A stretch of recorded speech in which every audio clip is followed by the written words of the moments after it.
Le débat de ce soir, le numérique et politique, nous allons nous demander ce soir comment numériser la société sans accroître les fractures sociales et nous en débattons avec Christian Paul, l'ancien ministre, et Laure de la Raudière, député Les Républicains, tendance, section, les constructifs. Je ne sais pas ce qu'il faut dire.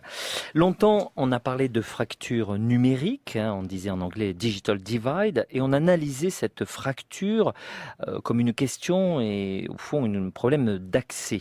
Accès à Internet au débit, couverture du territoire, accès 3G, bientôt 4G, etc.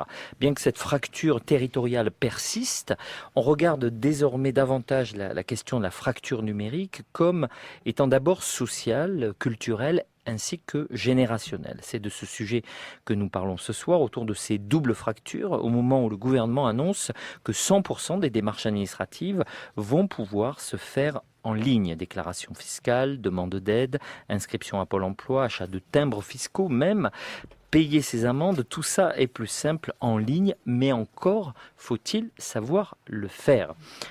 On commence peut-être avec vous, Laure de la Raudière. Comment Bonsoir. vous voyez ce sujet ?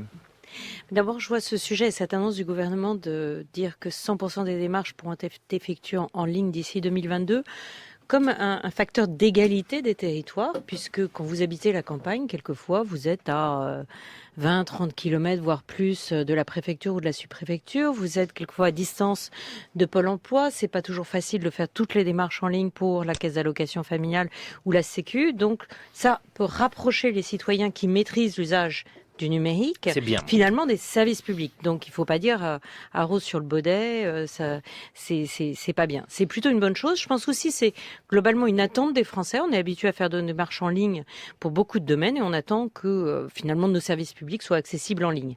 Maintenant, il y a certaines personnes, mais il y a certaines personnes qui ne font aucune démarche en ligne à titre personnel et qui se retrouvent elles ne savent pas, elles ont peur, et qui se il y a beaucoup retrouvent de raisons. inquiètes en fait par l'idée de faire leur démarche en ligne. Il y a déjà une obligation faite pour la déclaration d'impôt depuis